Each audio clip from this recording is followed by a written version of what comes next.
The sound comes first, metal grinding against bone, a wet, circular scraping that sets your teeth on edge. The patient's screams have long since faded to whimpers, the leather strap between his teeth soaked through with saliva and blood. You are Brother Thomas of Cluny, and this is God's work. The skull gives way suddenly. That distinctive crunch as the drill breaks through, like stepping on a robin's egg. Blood wells up, mixing with bone dust. But you're watching for something else. The darkness, the demon's shadow fleeing through the hole you've made in God's temple. I see it, whispers your assistant. The demon. It flees. But all you see is brain tissue, pink and pulsing with each heartbeat. All you smell is iron and fear. All you hear is the patient's breathing, growing shallow. Tomorrow, if he lives, they'll call it a miracle. If he dies, you'll say the demon's grip was too strong. Either way, you'll sharpen your drills for the next soul who comes seeking salvation through the skull. The ancient practice. Long before Christ walked the earth, before Rome rose or Egypt built its pyramids, humans were boring holes in each other's heads. The skull from Ensisheim, France. 5000 BCE. A man in his 40s, 2 perfectly round holes drilled into his cranium. The bone shows healing. He lived for years after the procedure. We don't know his name, but we know someone took a piece of sharpened flint and carved windows into his mind. Why? The ancients left no written records, but across the globe, Peru, France, Russia, Africa, the evidence is the same. Thousands of skulls, thousands of holes. Humanity's oldest surgery, and perhaps its strangest obsession. Hippocrates wrote in 400 BCE, "For those suffering from wounds of the head, one must examine whether the bone has been broken or merely bruised. If broken, trepanation may release the corrupted humours." Practical, medical, rationale. But when Christianity swept across Europe, trepanation transformed into something else entirely. The holes weren't just releasing pressure or bad humours anymore, they were releasing demons. The demon theory takes hold. St. Augustine wrote in The City of God, "Demons delight in residing within the minds of men, clouding their reason and tormenting their souls." By the Middle Ages, this wasn't metaphor. It was medical fact. Headaches, demon. Seizures, powerful demon. Mental illness, legion of demons, requiring multiple holes. The logic was elegantly twisted. The skull, they reasoned, was God's fortress, protecting the soul. But sometimes demons found their way inside, through sin, through curses, through witchcraft. Once trapped within the skull's dome, they had nowhere to escape, unless you made them a door. Brother Heinrich of Fulda documented in 1247. "The possessed man thrashed without cease until I opened his skull above the left temple. Black vapour issued forth with such stench that candles were extinguished. The demon had fled, and the man found peace." The monastery surgeons. Monasteries became the centres of sacred trepanation. The church held a monopoly on both spiritual and physical healing. What better cure for possession than holy men with blessed drills? The Abbey of Saint Gall in Switzerland kept meticulous records. Between 1250 and 1350, they performed over 400 trepanations. Their success rate? 40% survival, miraculous by medieval standards, horrifying by any other. The procedure was ritualized. First came 3 days of prayer and fasting, for the patient and surgeon alike. The tools were blessed with holy water. The patient confessed their sins, received last rites, just in case. Then came the cutting. Brother Wilhelm's surgical manual from 1298 survives. Make the sign of the cross upon the shaven scalp. Cut the flesh in the shape of a cross. Peel back the 4 flaps. Apply the trepan with steady pressure, invoking St. Cosmas and St. Damian. When the demon's prison is breached, have assistants ready with holy water to prevent its return. The tools of salvation. The instruments evolved from crude flints to sophisticated horrors. The trepan, a cylindrical saw rotated by a bow drill. The perforator, a spike-like drill for smaller holes. The lenticular, a knife for scraping away bone. Each tool blessed, each cut a prayer, each hole a portal between the divine and the damned. The variety of holes tells its own story. Tiny perforations for minor demons, massive removals for serious possession. Some skulls show 5, 6, 7 operations. Imagine surviving one trepanation only to return for another when the headaches resumed. Because they always resumed. Demons, it seemed, were remarkably persistent. The case of Lady Margaret. Consider Lady Margaret de Beaumont, documented in the Chronicles of Mont Saint-Michel, 1341, age 23, married to a Norman lord, began suffering violent headaches after the birth of her 3rd child. The court physician prescribed bloodletting, failed. Leeches, failed. Mercury vapors, failed. Finally, her husband called for Brother Francis, renowned for his skill with the sacred drill. The monk's account survives. The lady's demon was cunning, moving within her skull to avoid capture. First, I opened above the right ear. The demon fled to the left, a second hole near the crown. It descended. Only upon the 3rd opening did the foul spirit surrender, issuing forth as a green mist that stank of sulphur. Lady Margaret survived. She lived another 30 years, the 3 holes in her skull covered by an elaborate headdress. She claimed the headaches never returned. Of course, with 3 holes draining cerebrospinal fluid, she likely felt very little of anything. The Children of Christ. If trepanation for adults was horrific, for children it was unspeakable. The Foundling Hospital of the Holy Spirit in Rome recorded 67 child trepanations between 1295 and 1350. The youngest, 4 years old, a boy named Giuseppe, who suffered from fits of demonic laughter. They made special tools for children, smaller drills, finer saws. They told the children they were letting angels in rather than demons out. They held them down with leather straps sized for tiny limbs. Sister Beatrice, who assisted in these procedures, wrote, "The children's skulls yield more easily than adults, soft like summer fruit.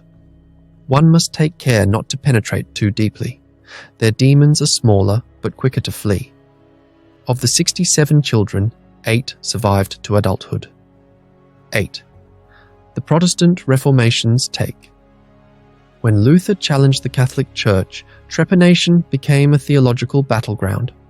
Protestant reformers condemned the practice as papist butchery. Luther himself wrote in 1534, "They claim to cast out demons by boring holes in Christian skulls. But I say the only demon is the surgeon who wields the drill." The Catholic Counter-Reformation defended trepanation vigorously. The Council of Trent declared in 1563, "The opening of the skull for the expulsion of demons, when performed by ordained clergy with proper blessing, is both ancient tradition and sacred duty." The debate raged while the drilling continued. The witch trial connection. As the witch trials swept Europe, trepanation took a darker turn. Suspected witches were sometimes trepaned to release the demons that gave them power. The Malleus Maleficarum, the infamous witch hunter's manual, recommended, "If a witch proves resistant to confession, consider that demons may be fortifying her mind from within." A small opening above the temple often loosens their tongues. In Bamberg, Germany, 1628, 16 accused witches were trepaned before trial. The court records note, upon opening their skulls, diverse demons were observed fleeing in the form of flies, smoke, and small black birds. All 16 confessed. All 16 burned. The correlation between having holes drilled in your skull and confessing to witchcraft was, unsurprisingly, absolute. The royal treatment. Even royalty wasn't immune to the trepanation craze. Prince Philip of Bavaria, 1576, suffered from what we'd now recognize as bipolar disorder. His family called it demon-induced melancholy. The court surgeon, Dr. Johann Weyer, performed the trepanation personally. Weyer's notes survive. His Highness bore the operation with royal dignity, though he did request more wine than is customary. Upon penetrating the skull, a sound like sighing was heard, surely the demon's despair at being evicted from such noble lodgings. Philip survived but never recovered his sanity. He spent his remaining years convinced that demons entered and exited his head through the hole at will. He could be found at all hours pressing various objects against the opening, coins, crucifixes, cloves of garlic, trying to keep them out.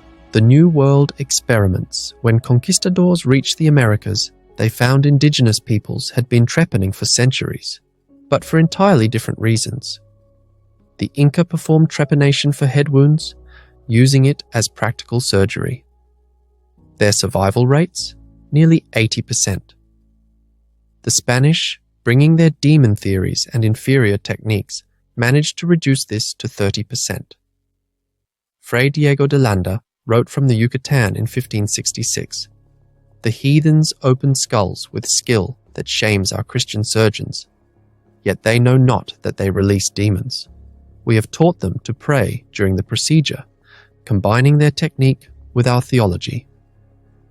The cultural collision produced bizarre hybrids, Aztec trepanation tools blessed by Catholic priests, indigenous healers forced to recite Latin prayers while operating.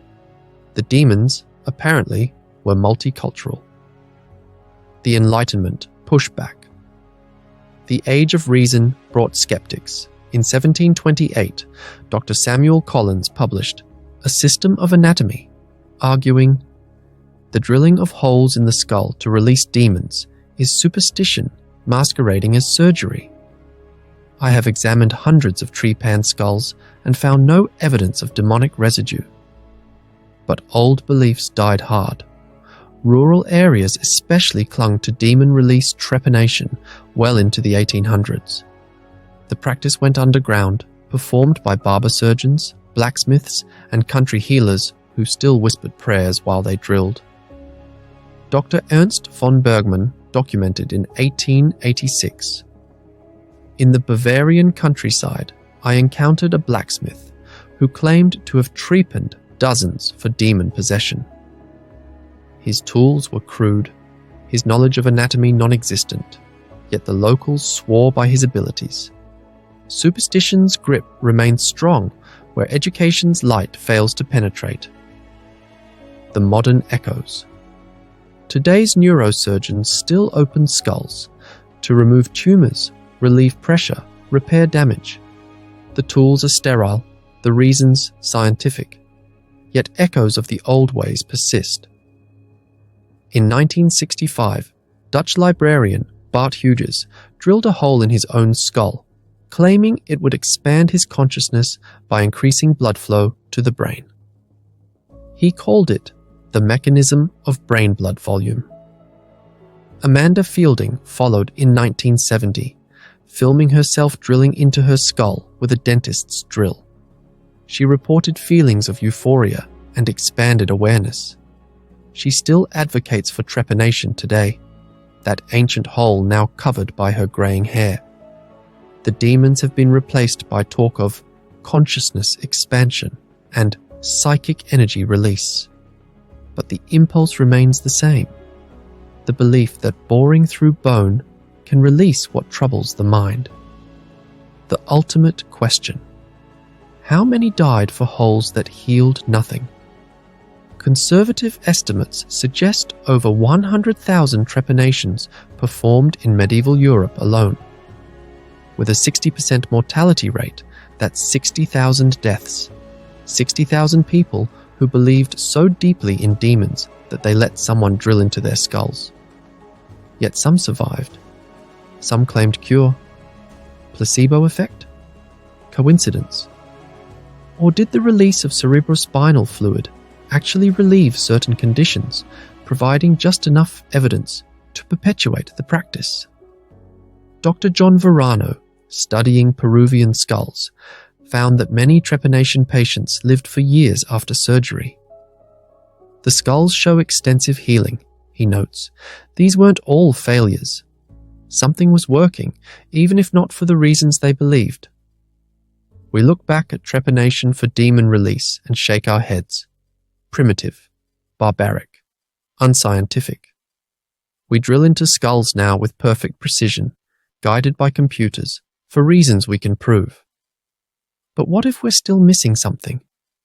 Every age believes its medicine enlightened. Every generation thinks it has finally separated healing from superstition. Yet consciousness remains a mystery. The mind still breaks in ways we can't quite fix. We prescribe chemicals to alter brain chemistry, electricity to reset neural patterns, magnets to stimulate regions we barely understand. Are we so different from Brother Thomas of Cluny? We've replaced demons with neurotransmitters, possession with mental illness, prayers with prescriptions. But we're still trying to fix what's broken inside the skull.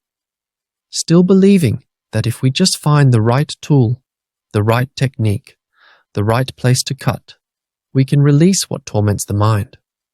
The hole remains. In the skull. In our understanding.